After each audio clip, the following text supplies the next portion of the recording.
fortunately, Premia's picked up the ball and really kind of technology that's been super impactful and a nice addition to my practice. So I'll do a little high level kind of, discussion here of just some of the common um, things that affect folks and maybe common presentations and not try not to get lost in the weeds. And then we'll have an opportunity to fire questions. So here we go. So where does TOPS fit into my practice? It's like I said, it's been a super nice addition for the patients that have very common conditions that we may have resorted to fusions. And we're able now to accomplish the decompression and the freeing up of the nerves, if you will, and then not having to back it up with a fusion. Don't mistake that fusions are bad. They're not bad. It's just like anything else we do. If we see a patient with a complaint and a symptom, then it is our job to do due diligence to figure out what's the best mechanism of treatment for them and try to keep it as small as possible and least invasive as possible, but maximally effective. So I don't want to, I definitely want to be fair to what we've practiced for 20 years, but TOPS has definitely found a niche in my practice personally. So some of the conditions that we actually are able to address, and I'm gonna throw a big cast net over it, is this is just something that if there is compression on a nerve from anything, whether it's a bone spur, a thick ligament, anything that's narrowing the spinal canal, ultimately can choke off the blood supply to those nerves and then create typically very classic type pain. So that presentation might look like back pain that extends into the buttocks or thighs and even maybe even below the knee into the foot and ankles that is worse with activity, but subsides relatively quickly after you sit or very classic, lean over on a grocery cart maybe, or kind of drape yourself over the couch. And there's some things I'll show you later in the slide deck here that help explain that. But if you've got pain that affects your quality of life, that allows you, or excuse me, that doesn't allow you to do things that you enjoy to do, or that you just don't do them anymore because you know the impact that activity might have, then it's time to start thinking about intervention. Um, if there's if it's affecting your family life, you have more bad days than good days. That pain is, reaching levels of 7, 8, 9 out of 10, more commonly than it's been a 1 or a 2. Then these are things that prompt us to really kind of seek help. We don't have any control over how long we're here. We just like to help people enjoy the time that we are here. So we're not, that's kind of my take on it. So kind of the big red flags noted here that I wouldn't even really lay into this conversation much is incontinence or foot drops or things of that nature. So those are big red flags. Those are go to the emergency kind of things. But again, some of the degenerative, debilitating processes of the low back might be something as common as a degenerative disc, bulging discs, curvature of the spine, narrowing in the spine, instability of the spine, arthritis. That's kind of summarizes what can happen. Let me get to a slide that kind of depicts the spinal segment. So the spinal stenosis, the slip disc, the arthritis, all those things are big problems in the lower back. And these are things that are very amenable to decompression and stabilization with the TOPS instrumentation. When you look at a spine, it's broken down. I mean, the lumbar spine specifically typically has 5 vertebrae, and those vertebrae are separated with a disc. So the vertebrae is the bone, the disc is represented here as this purple structure, and it's a shock absorber, okay? And then it separates it from another bone. That's kind of in the front third of the spine, if you will. The central third is more of like a canal or a space or a tube where the nerves live. And then in the back portion of the spine, this is where the joints are, okay? So just a real quick kind of wear and tear on the spine 101 in 5 seconds. When this disc wears out, degenerates, which it does in all of us, it will start to lose vertebral height. When it loses height, it'll get a little bit sloppy. It's almost like if you picture the disc as like the ice cream in an ice cream sandwich. When you take that ice cream sandwich out of the freezer, that's like your disc when you're 18 years old, right? It's tall, it's plump. You can't pull the cookies apart. But if you leave it sitting on the counter for 25 or 30 minutes, then things start to soften up, they get a little sloppy. And what that'll end up doing is putting a lot of pressure on the joints in the back. And so it's this combination of wear and tear of the disc and wear and tear of the joints that creates a reaction or response to the body. And the body will start calcifying things. It's going to try to stabilize itself, which is pretty cool if you think about it, but it doesn't know when to stop. So in this picture on the right, in the blue box, this is like looking down your spinal canal. So the vertebral body's here. This is the spinal canal, and these are the joints. As these things, the discs and the joints start to wear out, they'll start to narrow, narrow, narrow. Well, that canal, that's where the nerves reside. And if there's any compromise to that space and it starts to compromise those nerves, then you start to get symptoms. Okay. So spinal stenosis just means narrowing. Narrowing is, you can get stenosis in that canal like we just saw. You can get stenosis in your arteries in your heart. You can stenose the end of your garden hose. It just means to choke something off. So the thing is if degeneration is common in every single human being, why don't all human beings get symptomatic with their stenosis? That's because we're all born different, right? We all have different spaces available in that canal. So as a matter of fact, about 2/3 of the population over 65 has moderate to severe stenosis and zero pain.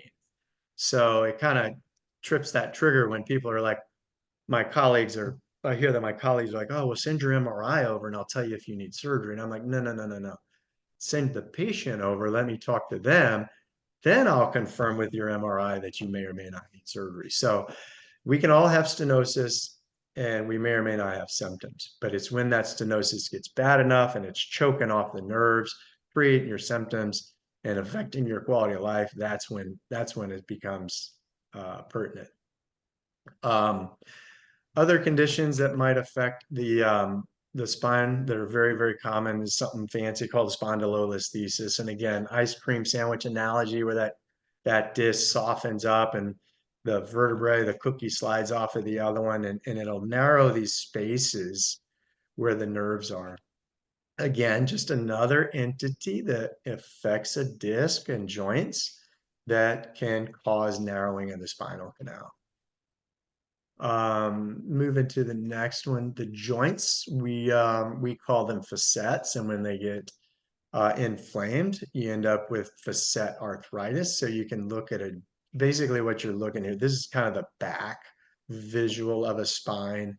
The tailbone is way down here. This would be lumbar number 5, number 4, number 3. In the joints, these bones have to communicate with each other, connect with each other. So they form joints, just like a hip joint or a knee joint. They have cartilage between them that softens and kind of greases that surface. They've got a capsule around them. But if there's any process that starts to affect them, they'll start to grind and they'll start to rub and it'll get super, super inflamed and irritated. And again, as they do that, they'll start to build bone spurs and they're going to try to stabilize themselves by calcifying that capsule around those joints. And this is what pushes on your nerves and that causes that pain. So we treat everybody as conservatively as we possibly can for these entities, because maybe it's just a temporary flare up of what you got going on. And if we can calm that down and put you back into that 2/3 of the population that has moderate to severe stenosis and no pain. That's what we're going to try to do. So, the basic stuff, the rest, the anti-inflammatories, the physical therapies. Since we've been talking a lot about inflammation and irritation of the joints and the discs and the nerves, we'll do anti-inflammatories if they're medically indicated. Anti-inflammatories strengthen the inflammation, strengthen the swelling in the tissues, and we're talking about making just millimeters of room for those nerves to try to alleviate some of your symptoms. Kind of a more direct would be injections, epidural steroid injections, if that would be into the spinal canal. If we have issues affecting the joints, there's a plethora of various interventional things that we can do. Manipulation, not really going to affect, in my opinion, the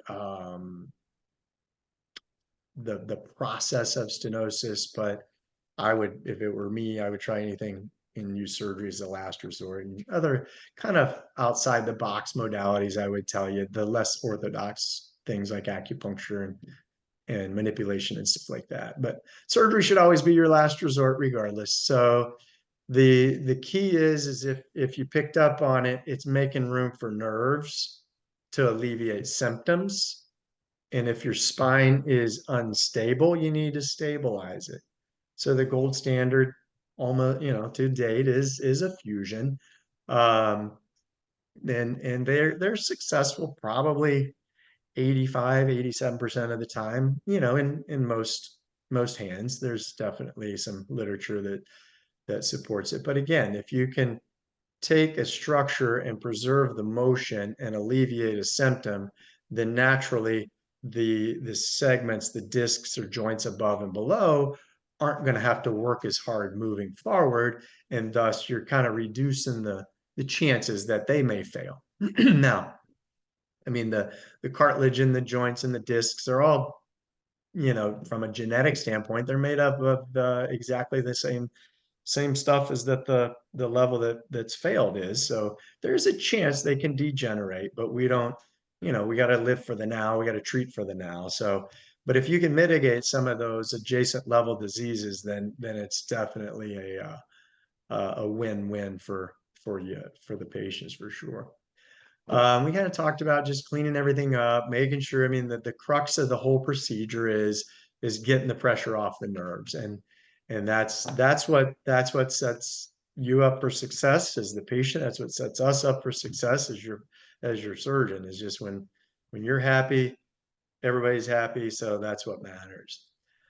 I kind of address this. It's a matter of identifying and approaching the problem with the appropriate surgery. I use another analogy, kind of try not to run too far here, Jeff. I try to use the analogy that if your air conditioner quits blowing cold air, and it's your air handler that's broken, and I come out and replace your condenser, guess what? You still don't have cold air. So at the end of the day, it's identifying the problem, addressing the problem, and doing a complete job, not overkill, not under, just right. So TOPS, this is a nice representation. I'm sure everybody online here has Googled this or YouTube this and seen it, but it is that. It is a device that moves like that, not because it's in the skeleton and in what we call sawbones that we do in the labs. In real life, this is exactly what I see in my practice post-op with dynamic X-rays. Really, really nice, and kind of you start to get the impression or the understanding of how we decompress, how we insert this, what it's capable of doing. And if that motion is preserved at the surgical level, then the other levels are going to be a lot less stressed. I'm going to kind of go through this rather quickly. I think I'd rather answer questions. Make sure we have plenty of time for that. But yeah, this is definitely in my hands. And Jeff could probably answer more accurately than I, but maybe 45 or 50 tops or so. But and again, I know it's just put on my Premia, but this is my transparent experiences. These folks are like pain free, and I'm still to this day trying to figure that out. Um, and it's a combination of the decompression, but then some kind of dynamic stabilization and getting back to normal lifestyles a lot faster, a lot faster. Um,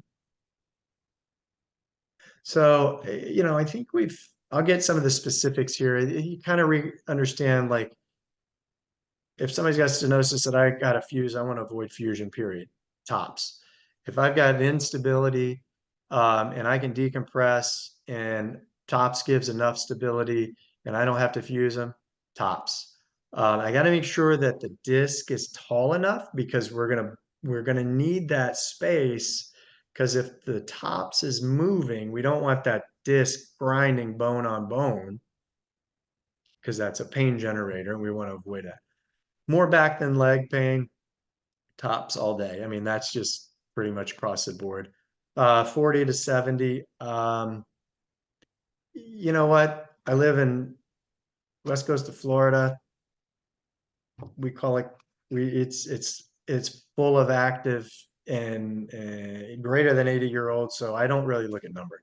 But the DEXA scan is how we measure your bone density, and we want to make sure that your bone density is strong enough to accommodate this. And that's true for any time we put in instrumentation. So I'm going to cut it there. I'm sorry I did run over. I'll leave No, this up yeah, and turn it back over to Jeff. Thank you. yeah, it's great, Dr. Davidson. Thank you. And you haven't run over. This is just fine. We just take a few minutes here for we just have a few questions here um, from the audience. So first question is, will TOPS work at L2, L3 from your perspective? From my perspective, probably not. Yeah. Um, and you could answer from an FDA corporate perspective, but um, probably not. Um, it would be No, awfully I think hard. that answer is fine. I think Yeah. Okay. that's probably good enough. That's yeah. Um, Here's another question. When you install TOPS, are you able to raise the disc height back to normal prior to installing TOPS? So it's an indirect move. I use a special frame on my operating table that actually will distract a disc, but you really don't have control of if you get it back to normal height.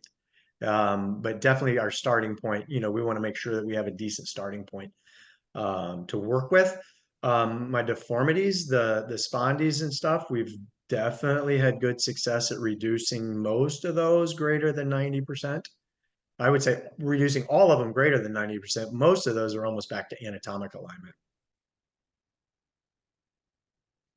Got it.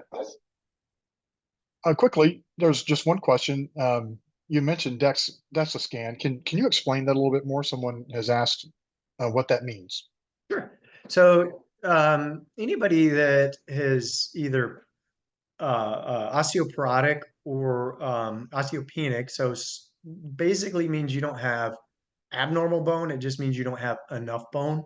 And so the DEXA scan is it's a way to kind of get an idea of your bone quality before you put metal into it. If that's not in depth enough, I'm happy to expound. I think that's good.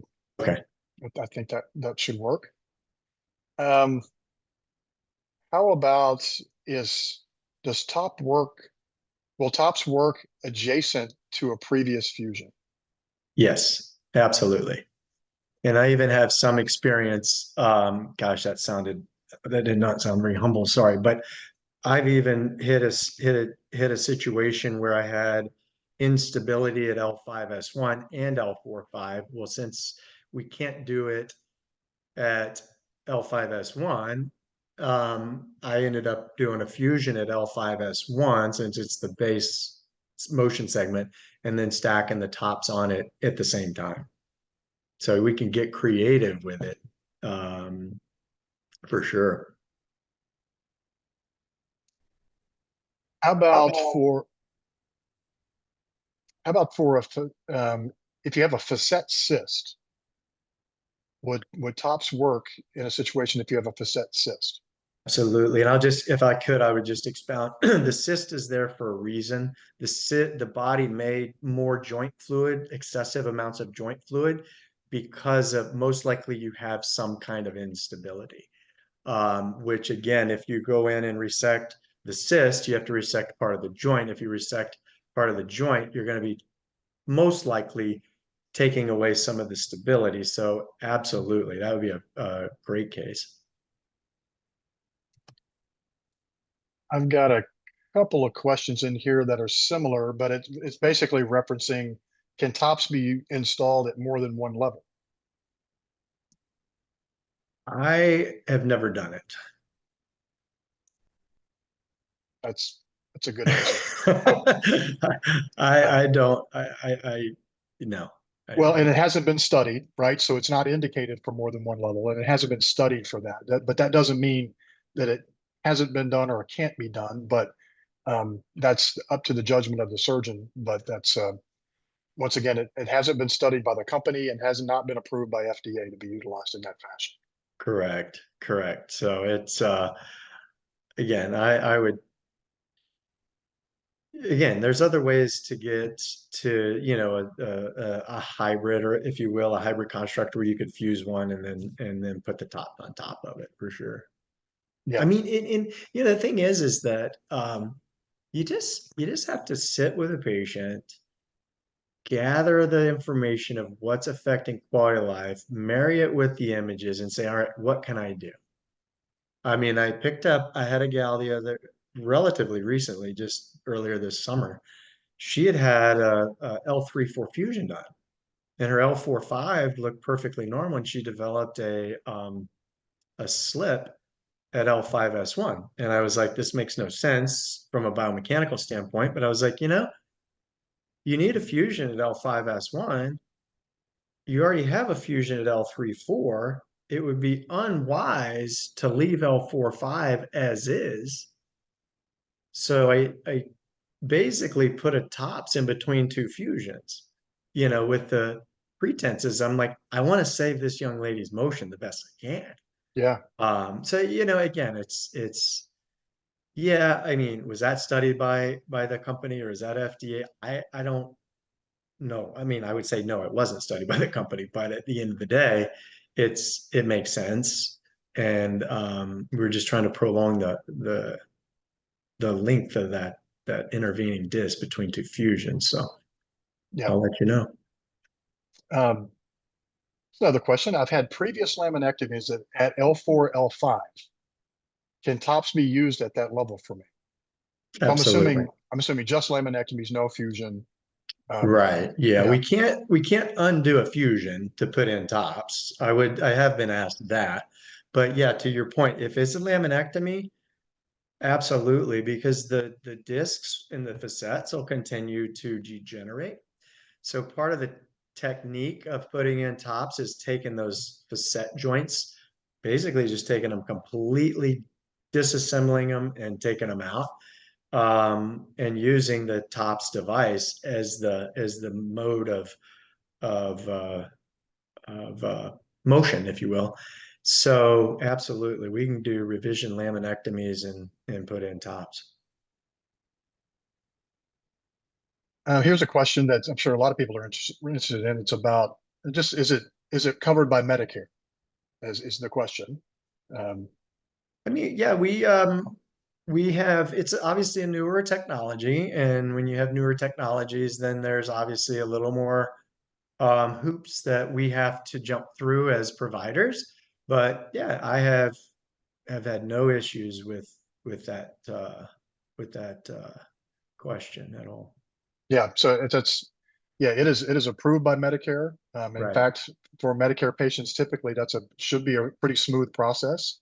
For commercial payers, little different story. They still with new technologies like this, they still see them as experimental, although they have FDA approval.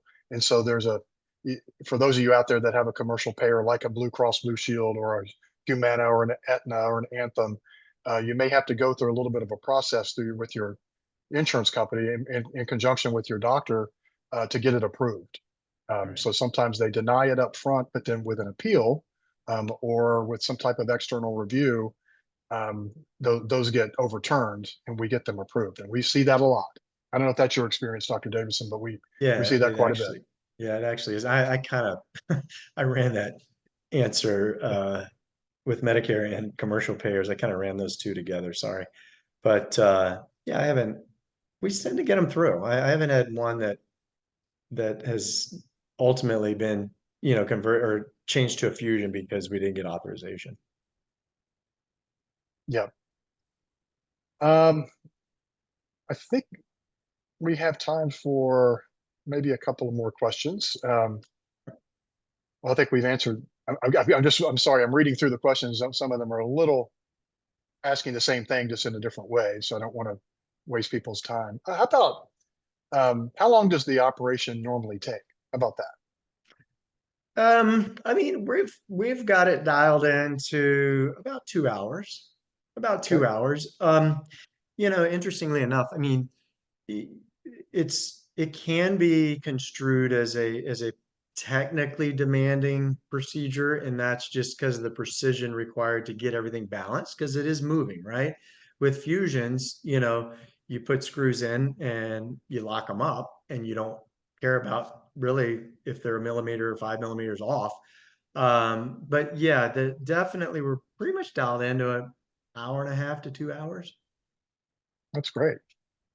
And then I guess a related question would then, what about recovery time? I think And, it's a I great guess I would question. extend that recovery time and then perhaps recovery time versus a single level T-lift, if Correct. somebody's So considering both. yeah, I would say right now, I mean, my TOPS patients leave the hospital the next morning, and my fusion patients will stay on average about 2.5 days. Okay. So big difference. That's statistically significant. I would say at 2 weeks, post-op, everybody's still pretty sore. I would say that my TOPS patients probably are more likely to be off narcotics, aren't on any walkers or assisted ambulatory devices. And I put everybody in a brace, even the TOPS for 2 weeks. But my fusions still pretty sore at 2 weeks. Nerve pain for both of them have pretty much resolved, if not completely enough. Fusions are typically still on pain medications on average about 3 weeks or so, maybe. Um, what else? At 6 weeks post-op, I would tell you that everybody is going to physical therapy, but the tops are asking if they can go play golf. The fusions are usually about at 3 months post-op asking if they can go play golf. So I mean, there's definitely a lag between the fusion patients and the tops patients. And that's more with the back pain, the incisional pain, that kind of stuff. The Yeah, nerves, if we do an adequate decompression and the nerves are in a condition to heal, they usually respond pretty quick. great. Well, that's all we have for tonight. Dr. Davidson, thank you for your time. Very generous, and really appreciate you taking the time out of your busy practice to talk to us. Those of you that attended, I tip my hat to you and compliment you on really taking charge of your care in seeking out these types of answers and spending the time to investigate opportunities to perhaps for technologies that are different that might be able to help you. So I appreciate you taking the time to do this. And for those of you that are interested in contacting Premia, you see on the screen now, you can contact Shobin George. If you want to take a picture of this on your screen, that might be the fastest way to capture this. If you would like to contact Dr. Davidson, you can contact his clinical liaison, whose name and number is on the screen as well. So Dr. Davidson, thank you again for taking the time to do this. Very, very good, very educational. And for those that you attend, I appreciate it. Hope everyone has a great evening, and we look forward to speaking with you guys sometime soon. Take care. Thank you, everybody. Okay, bye-bye.